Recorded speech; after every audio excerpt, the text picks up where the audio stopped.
Hello guys, welcome back to Mimi's life channel. இன்றைக்கி நம்ம beef gravy recipe தான் பார்க்க போகிறோம். அதுக்கு முதல்ல பாத்திரத்தில் எண்ணெய் ஊற்றிட்டு ஒரு பட்டை ஒரு லவங்கம் போட்டுக்கிட்டேன்.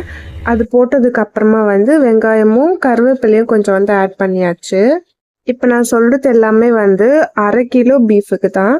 ஸோ இதுக்கு 3 மீடியம் சைஸ் வெங்காயம் எடுத்துக்கோங்க.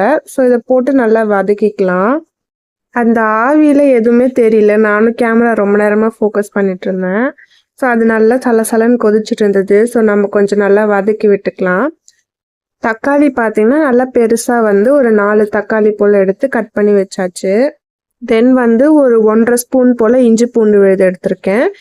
மசாலாவுக்கு பார்த்திங்கன்னா 1 ஸ்பூன் வர மிளகாத்தூள், 2 ஸ்பூன் கலந்த மிளகாத்தூள், அப்புறம் கொஞ்சம் கரம் மசாலா, மஞ்சத்தூள் இதெல்லாம் எடுத்து வச்சுட்டு இப்போ வெங்காயம் வதக்கிட்டு இருக்கு. இப்போதான் கொஞ்சம் பார்க்கவே முடியுது. இது கொஞ்சம் வதங்கினதுக்கு அப்புறமா நம்ம தக்காளி கட் பண்ணது சேர்த்துக்கலாம்.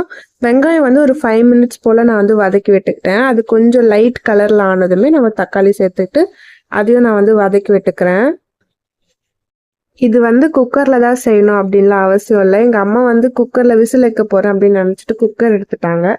ஆனால் குக்கர் தேவையில்லை. இது செய்கிறப்ப பார்த்தீங்கன்னா பேக்ரவுண்டில் ஒரே நாய்ஸாக இருந்துச்சு. அதனால நான் இதை மியூட் பண்ண வேண்டியதாக ஆயிடுச்சு.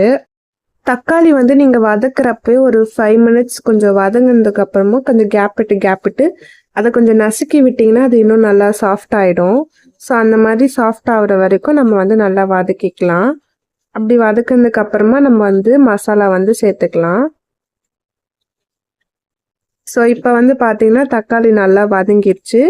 இந்த வதங்குற மாதிரி டைம்லேயே கொஞ்சம் நல்லா நான் நசுக்கி விட்டுட்டேன். நசுக்கி விட்டுட்டு அதுக்கப்புறம் தான் நான் மசாலா சேர்த்தேன். மசாலா நான் சொன்ன மாதிரியே மிளகாத்தூள் 2 கலந்தது, அப்புறம் வர மிளகாத்தூள், அப்புறம் கரம் மசாலா அரை ஸ்பூனு, மஞ்சத்தூள் 1 சிட்டிகை அந்த அளவுக்கு எடுத்திருக்கேன். இதை நம்ம சேர்த்துட்டு நம்ம கலந்து விட்டுக்கலாம். ஆல்ரெடி அதில் கொஞ்சம் தண்ணி இருந்துச்சு. சேர்த்து கலந்ததுக்கு அப்புறமா பார்க்க இப்படி தான் இருந்தது. இப்போ நம்ம இன்னொரு சைடு பீஃப் நான் கொதிக்க வச்சுருந்தேன். ஸோ அந்த பீஃப் இப்போ இதில் நம்ம ஆட் பண்ணிக்கலாம்.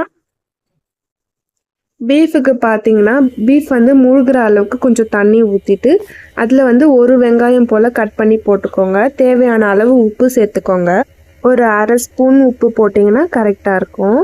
ஸோ உப்பு சேர்த்துட்டு மஞ்சத்தூள் மறக்காமல் இதை ஆட் பண்ணிவிட்டு இதை நம்ம நல்லா கொதிக்க வச்சுக்கலாம். அது ஒரு 20 நிமிஷம் போல் கொதிச்சுது. அதுக்கப்புறமா அதை எடுத்து சூப் மட்டும் தனியாக வச்சுட்டு கொஞ்சம் எலும்பையும் அந்த சூப்போடவே விட்டுட்டு கறியாக இருக்கிறத எடுத்து போட்டு தான் நான் கலந்துக்கிறேன். சூப்பில் எங்கள் அம்மா உப்பு சேர்க்கலை. அதனால தான் உப்பு நான் இப்போ சேர்த்துக்கிறேன். நான் முதல்ல சொன்ன மாதிரி ஒரு அரை ஸ்பூன் நீங்கள் உப்பு போட்டிங்கன்னா கரெக்டாக இருக்கும். இது போட்டுட்டு எப்பவுமே எனக்கு இந்த நான்வெஜ்ஜில் செய்கிறப்போ உருளைக்கிழங்கு சேர்த்து சாப்பிட்றது தான் ரொம்ப பிடிக்கும். அதனால் நாங்கள் உருளைக்கிழங்கு போட்டிருக்கோம் அது வேக வைக்கிறப்பே.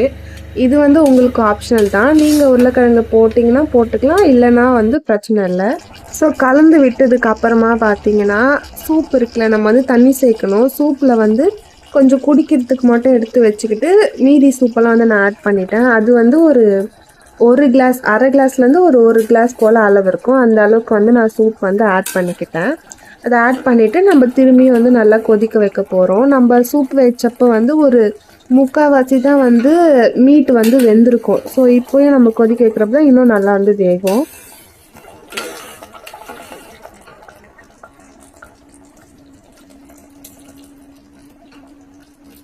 இதை கொஞ்சம் கலரி விட்டுட்டு அதுக்கப்புறம் நான் இந்த குக்கர் மூடியை திருப்பியுமே போட்டு கொஞ்ச நேரம் கொதிக்க விட்டுட்டேன். ஏன்னா இது வேக கொஞ்சம் டைம் ஆகும் அப்படின்னு சொல்லிட்டு. பட் இங்கே நான் ஒரு தப்பு பண்ணிட்டேன். நான் மூடி போட்டு விட்டுட்டு நான் பாட்டு போய் பெட்ரூமில் உட்காந்துட்டேன். அதனால என்ன ஆயிடுச்சுன்னா தண்ணி ரொம்ப வற்றி போய் அடி பிடிக்க ஆரம்பிச்சிருச்சு. பாருங்கள், பார்க்க இப்படி தான் இருக்குது. அடி பிடிக்கிற மாதிரி இருந்ததை நான் ஆஃப் பண்ணிட்டேன். இருந்தாலும் ரொம்ப பிரச்சனை இல்லை. உருளைக்கிழங்குலாம் மட்டும் அடியில் ஒட்டிகிட்டு இருந்தது. அதனால் உப்பு என்ன ஆச்சுன்னா உப்பு ஜாஸ்தி ஆச்சு. நம்ம அந்த சூப்புக்கு ஏற்ற அளவுக்கு உப்பு போட்டிருந்தோம்.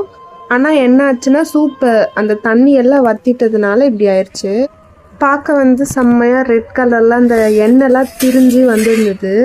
இப்போ மல்லி இலையும் கருவேப்பிலையும் மேலே தூவி நான் இதை முடிச்சு விட்டுட்டேன்.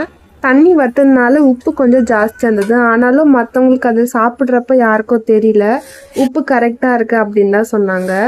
அவ்வளோதான், நம்ம பீஃப் கிரேவி ரெடியாக இருந்துச்சு. இது ரொம்ப நல்லா இருந்துச்சுன்னு எல்லாரும் சொன்னாங்க. நீங்கள் சப்பாத்தி ரைஸுக்கெல்லாம் வச்சு சாப்பிட்டா நல்லாயிருக்கும்.